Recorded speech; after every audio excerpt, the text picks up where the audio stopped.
Hey my lovelies paratha, आज कैसे हैं आप लोग। आई होप आप सभी अच्छे होंगे, स्वस्थ होंगे और मेरे स्टोरी लाइन को एंजॉय कर रहे होंगे। तो my past life is so in future में हम नेक्स्ट आगे बढ़ते हैं। आप लोगों को ये कहानी जैसी भी लगती है प्लीज़ मुझे कमेंट्स करके अप्रिसिएट करना मत भूलिएगा कंजूसो। तो हम नेक्स्ट स्टेप में आगे बढ़ते हैं। लास्ट पार्ट में हमने देखा था कि वांग जी उन दोनों मेल स्टाफ पे चिल्लाते हुए बोला था, after next 1 hour all of you staff will meet us our personal room, now get out. इतना बोल करके सबको वहाँ से भगा दिया था।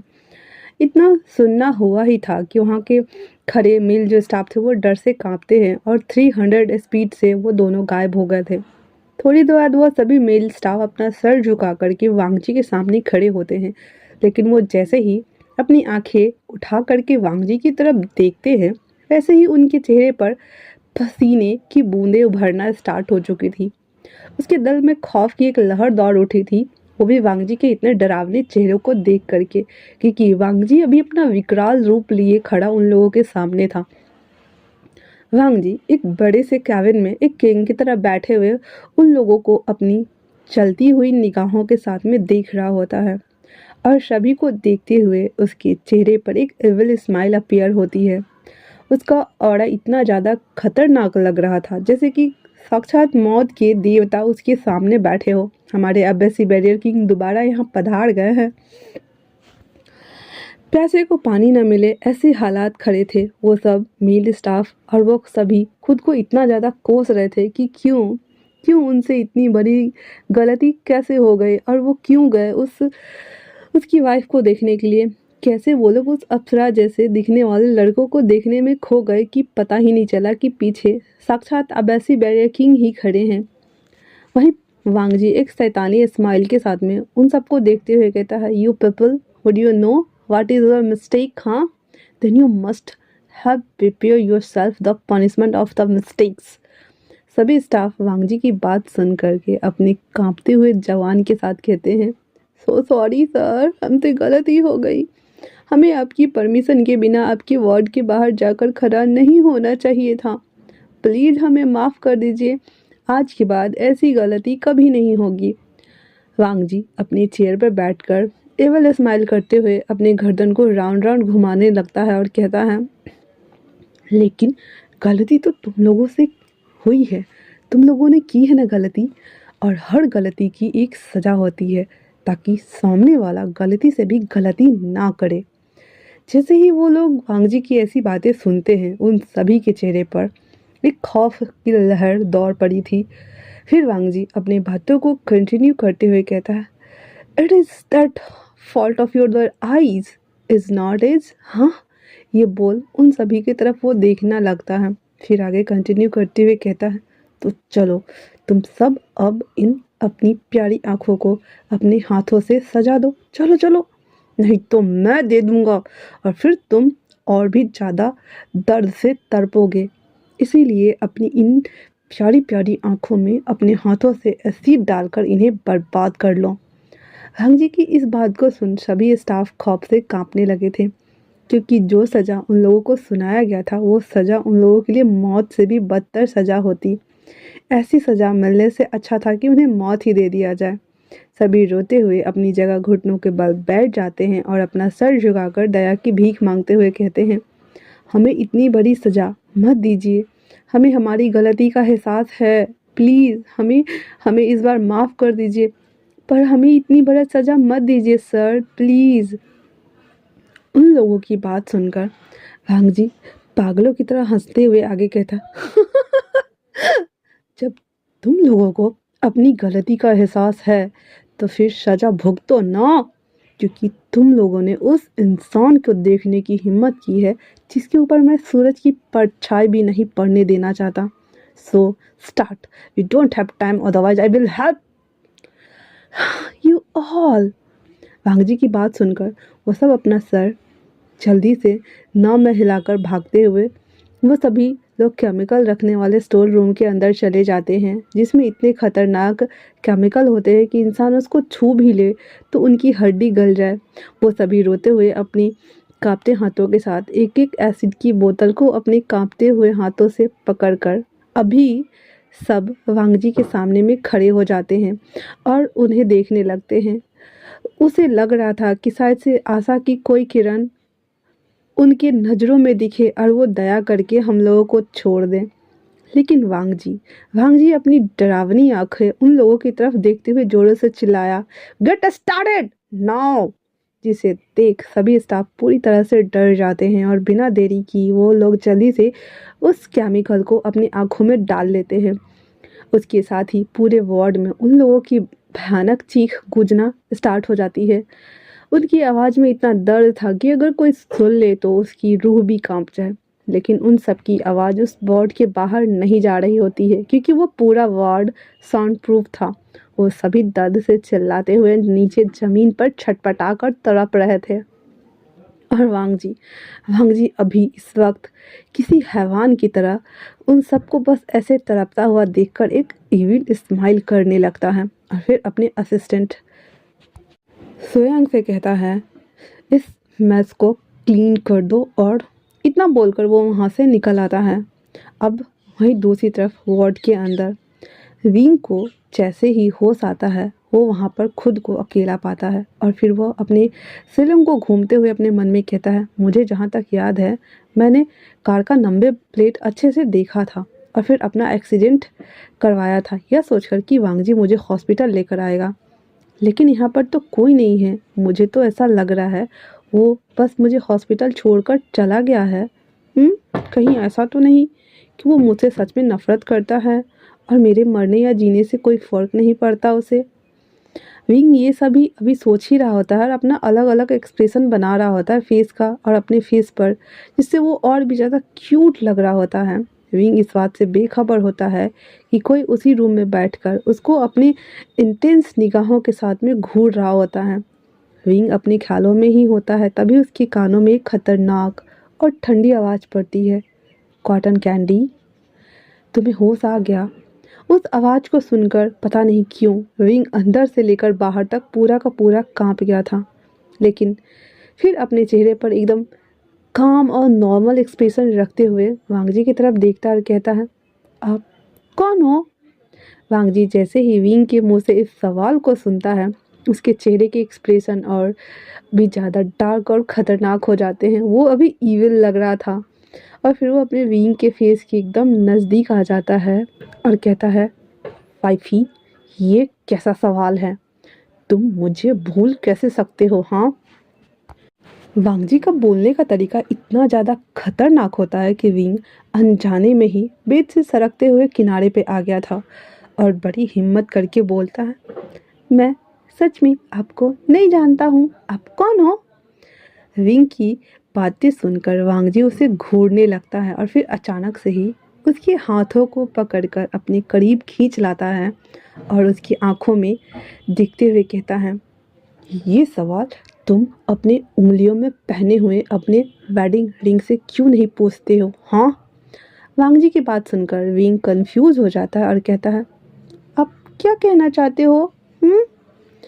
वांग जी उसकी उंगलियों से खेलते हुए कहता है, यही कि तुम मेरी वाइफ हो और मैं तुम्हारा हस्बैंड। और कोई वाइफ भला कैसे कैसे अपने हस्बैंड को भूलता है? हाँ। यह कहते हुए वो उसकी उंगलियों को पकड़कर दबा देता है। इसके चलते विंग की उंगलियों में थोड़ा थोड़ा करके दर्द होना लगता है और वो उससे अपने हाथों को छुड़ाते हुए कहता है, प्लीज़ प्लीज़ मेरे मेरे हाथों को छोड़ो, मेरे हाथों को छोड़ो, मुझे मुझे दर्द हो रहा है, दर्द हो रहा है। और फिर वो अपने मन में कहता है, हद है, मतलब इस शादी से बचने के लिए मैंने अपना एक्सीडेंट करवाया और अपनी याददाश्त आने का नाटक भी कर रहा हूँ ताकि मैं अपनी शादी को रोक सकूँ। लेकिन इस इंसान ने तो मुझे डायरेक्ट अपनी वाइफ ही बना ली है। हाँ, ये तो कभी झूठ नहीं बोलता था लेकिन यह कब से झूठ बोलने लगा। वह ये सब सोच ही रहा होता है कि तभी वहाँ पे वही फीमेल डॉक्टर भी आ जाती है जो विंग का इलाज कर रही होती है। वांग जी जैसे ही उस डॉक्टर को वहाँ पे देखता है उसके ऊपर चिल्लाते हुए कहता है, चेक करो अभी का अभी इसे चेक करो, इसे क्या हुआ है और ये मुझे पहचान क्यों नहीं रहा है? God damn it. इतना बोलना ही होता है कि तभी उसके फ़ोन पर किसी की कॉल आ जाता है जिसको वो अटेंड करने के लिए इसी रूम में विंडो के पास जा कर के वो खड़ा हो जाता है और अपने फ़ोन पर बात करने लगता है। वो डॉक्टर डरते हुए विंग को चेक करते जा रही थी, लेकिन तभी विंग वही टेबल पे रखे सर्जिकल नाइफ को उठा लेता है और वांगजी की नज़रों से बचते हुए उस नाइफ को उस डॉक्टर की कमर पे गड़ा देता है और फिर धीरे से कहता है, मैं जैसा बोल रहा हूँ चुपचाप से वही बोलो, नहीं तो मुझे देर नहीं लगेगी इसे तुम्हारे अंदर घुसाने में। और हाँ, तुम्हें तो पता ही होगा कि मेरा हस्बैंड कितना बड़ा साइको है। अगर मैंने तुम्हें यहाँ पर माफ़ी नहीं देता हूँ तो वो इस बात को इस कमरे से बाहर जाने भी नहीं देगा। और तुम समझ रही हो ना तुम कहाँ जाओगी? हाँ, इसीलिए मैं जैसा बोलता हूँ ना तुम चुपचाप से वैसा ही करती जाओ। जो मेरा हस्बैंड थोड़ा सा तुम पर गुस्सा करेगा, लेकिन तुम उसके गुस्से से डरना नहीं, क्योंकि वो तो बस अभी तुम्हें धमकी देगा। लेकिन मैं धमकी नहीं देता हूँ, बल्कि मैं करने में बिलीव करता हूँ। सो डिसाइड तुम करो तुम्हें क्या करना है, ठीक है ना? डॉक्टर विंग को अपनी दर्द भरी नज़रों से देखने लगती है और आंखों में आंसू भी आ चुके थे, जैसे पूछना चाह रही हो, बताओ मुझे क्या करना है। विंग उसकी आंखों को इशारों को समझ जाता है और एक अच्छा सा स्माइल करते हुए कहता है, ज़्यादा कुछ नहीं कहना है, बस उससे इतना ही कहना है कि मेरे सर में चोट लगने से मेरी याददाश्त आ चुकी है और हम मेरे शादी करने की कोशिश भी मत करना। सॉरी, आ चुकी है नहीं, जा चुकी है। और उसके बाद वो आगे कहता है उस डॉक्टर से, भले ही मेरी शादी हो या ना हो उस साइको हस्बैंड से, लेकिन हाँ तुम्हारी पूरी की पूरी फैमिली को मैं ऊपर भेज दूंगा, समझी तुम? तब तक वांगजी भी फ़ोन कॉल जो अटेंड करने गया हुआ था, तो उसका वो फ़ोन कॉल ख़त्म हो गया था और वो फ़ोन कॉल ख़त्म करके वहाँ पे आ गया होता है और उस डॉक्टर को घूरते हुए कहता है, तुमने अभी तक इसे चेक नहीं किया? वो डॉक्टर जो फीमेल डॉक्टर थी वो डरते हुए विंग को चेक करने का नाटक करना स्टार्ट कर देती है। फिर एक दो बार क्वेश्चन करने के बाद उससे बड़ी हिम्मत करके वांगजी को देखती है और कहती है, सर सर वो सर के सर पे चोट लगने की वजह से इनकी याददाश्त चली गई है। वांगजी जैसे ही उस फीमेल डॉक्टर की बात को सुनता है, वैसे ही उसके अंदर से खतरनाक सा ऑरा निकलकर बाहर आने के लिए आतुर होना स्टार्ट हो चुका था और वो डॉक्टर को गुस्से में घूरते हुए कहता है, अगर तुम अपनी जान बचाना चाहती हो तो कैसे भी करके इसकी याददाश्त वापस लाओ, नहीं तो मैं तुम्हारे साथ साथ तुम्हारी पूरी फैमिली को मौत की नींद सुला दूंगा, समझी तुम? विंग की बात सुनकर उस डॉक्टर को समझ में नहीं आ रहा कि एक शैतान के हाथ से निकल के वो दूसरे शैतान के हाथ में अपने आप को कैसे दे सकती है भला। डॉक्टर वांगजी की बात सुनकर अपने घुटनों पर आ जाती है और रोते हुए अपना हाथ जोड़ लेती है और कहती है, सर ये इम्पॉसिबल है और मैं ऐसा एक दिन में नहीं कर सकती सर, लेकिन मैं आपसे वादा करती हूँ कि मैं अपनी पूरी पूरी पूरी कोशिश करूँगी सर कि सर की याद वापस लाने की। तो प्लीज़ सर मुझे छोड़ दीजिए सर, प्लीज़ प्लीज़ प्लीज़। वांगजी एक नज़र उस डॉक्टर को देखती है, मतलब देखता है और चिल्लाते हुए कहता, get out, I said out. यह दो शब्द आज उस डॉक्टर को किसी खजाने से कम नहीं लग रहे होते हैं। डॉक्टर एक नज़र विंग को देखती है और फिर बिना देरी किए वहाँ से 9-2-11 हो जाती हैं। उसके जाते ही वांगजी विंग के पास आ जाता है और फिर गुस्से से उसके जबड़े को पकड़ते हुए उसके चिन को दबाते हुए कहता है, तुम्हारी हिम्मत कैसे हुई मुझे भूलने की? हाँ, मैंने तुमसे पहले ही कहा था, मैंने तुमसे पहले कहा था ना कि तुम गलती से भी मुझे भूलने की गलती मत करना, नहीं तो इसकी सज़ा बहुत भयानक होगी। लेकिन उसके बाद भी तुमने मुझे भूलने की गलती की है, मेरी आहटों को न पहचानने की गलती की है। अब तुम ही बताओ मुझे, हाँ तुम्हें क्या सजा दूँ? कॉटन कैंडी, बताओ मुझे। विंग अपने डर पर थोड़ा सा कंट्रोल करते हुए कहता है, देखो मिस्टर, मैं तुम्हें जानता हूँ और जो तुम बोल रहे हो ना कि तुम मेरे हस्बैंड हो, तो इसका क्या सबूत है तुम्हारे पास? हाँ। विंग की बात सुनकर वांगजी के चेहरे पर हंसी आ जाती है और वो उसे घूरते हुए कहता है, तो मेरी कॉटन कैंडी को बोलना भी आता है, वाह। विंग वांगजी की बातों पर चिल्लाते हुए कहता है, तुम तुम क्या सच में पागल हो या खुद को पागल दिखाने की बस एक्टिंग करते हो? मतलब हद है, इतना अच्छा खासा लंबा चौड़ा लड़के से पूछ रहे हो कि उसको बोलना आता है या नहीं? मैं क्या 5 साल का बच्चा हूँ जो मुझे बोलना नहीं आता? मैं तो फिर भी 18 साल का हूँ और वैसे भी ये फालतू की बातें छोड़ो और मुझे बस मेरे सवालों का जवाब दो। विंग को आज बिना डर के ऐसे बोलते हुए देखकर वांगजी को बहुत अच्छा लगता है और वो उसे थोड़ा इंटरेस्ट लेते हुए उसे देखने लगता है और कहता है, कॉटन कैंडी, मैंने तुम्हें पहले ही तो बताया था ना, तुम्हारे हाथों में पहनी हुई ये वेडिंग रिंग इस बात की गवाही है कि तुम मेरी वाइफ हो। विंग अपनी उंगली को देखते हुए कहता है, ये तो नॉर्मल सा रिंग है। हो सकता है कि मैंने नॉर्मली खरीद कर इसे पहन लिया हो। वैसे मैं सच कहूँ तो मुझे ऐसा लगता है कि तुम मेरे हस्बैंड नहीं हो, तुम बस मेरी याददाश्त सुझाने का फ़ायदा उठा रहे हो, है ना?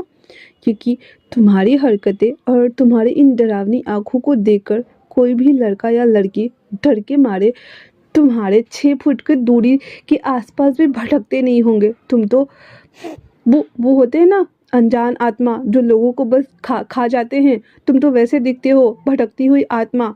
तुमसे कौन शादी करेगा भला, हाँ? और जब तुमने देखा तुम्हारे गाड़ी के आगे मेरा एक्सीडेंट हो गया तो तुम मुझे हॉस्पिटल लेकर आ गए और यहाँ आने के बाद तुम्हें जब पता चला कि मेरी याददाश्त जा चुकी है तो तुमने सोचा क्यों ना इसी बात का फ़ायदा उठाया जाए। फिर मैं बेहोश रही होंगी तब तुमने ये लॉकेट मेरे गले में पहना दिया होगा और फिर मेरे हाथ में वो रिंग डाल दिया होगा और पूरे हॉस्पिटल वालों के सामने तुमने मुझे अपनी वाइफ बता दिया होगा।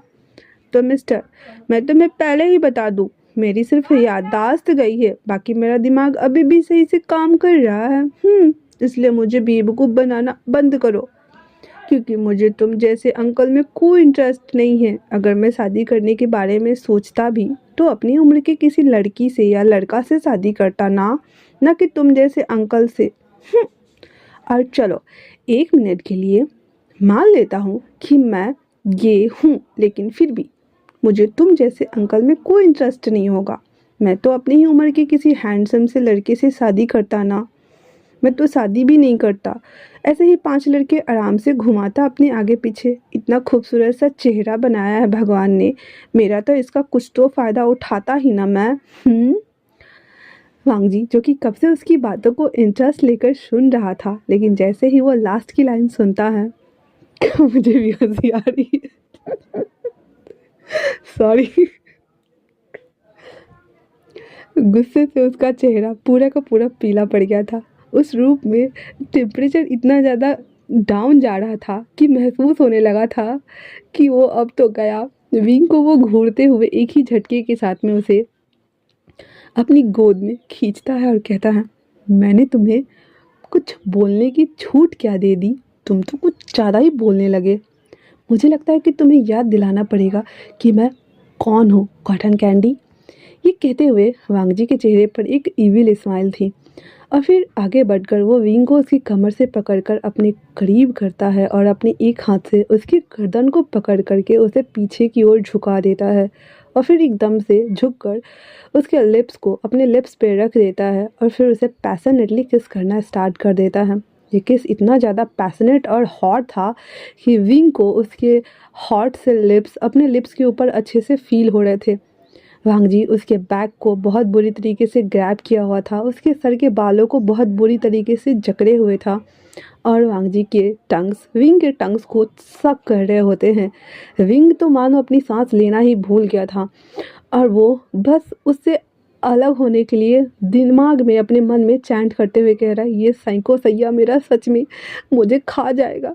ये मुझे हमेशा कॉटन कैंडी बोलता रहता है और अभी देखो ये कॉटन कैंडी के जैसे ही मुझे चूस रहा है। ओ माय गॉड, छोड़ो मुझे डेविल, छोड़ो छोड़ो छोड़ो छोड़ो। और वो ऐसे कर रहा होता है। ये किस काफ़ी हॉट और थोड़ा लॉन्ग टाइम पीरियड की थी और बहुत ही ज़्यादा पैशनेट भी थी। वांगजी उसके लिप्स को चूस रहा था, सक कर रहा था, चूम रहा था और जैसे ही वो विंग उससे अलग होने के लिए स्ट्रगल कर रहा था, उसकी इस हरकत से वांगजी को और भी ज़्यादा गुस्सा आ रहा था और वो गुस्से में उसके लिप्स को वो वाइट कर लेता है। जब वांगजी विंग को छोड़ देता है तब उसके लिप्स से खून निकल रहे होते हैं। वांगजी अपने थंब से उसके लिप्स को टच करता है और एक एविल स्माइल करते हुए विंग से कहता है, अब मैं पक्का तुम्हें याद आ गया होगा ना। यह कहते हुए वो विंग को खींचकर उठा करके सीधे वहाँ पे बिठा देता और फिर अपनी एक उंगली से विंग को चिन को पकड़कर उसको ऊपर करता हुआ उसकी आंखों में आंखें डालकर विंग से कहता है, ये तुम्हारे गालों पे बने निशान अच्छे नहीं लग रहे हैं। और वांग जी था एक नंबर का शैतान और इविल इंसान। तो आज के लिए इतना ही। कैसा लगा आप लोगों को ये पार्ट मुझे कमेंट्स करके ज़रूर बताइएगा। तब तक के लिए थैंक्स फॉर वॉचिंग।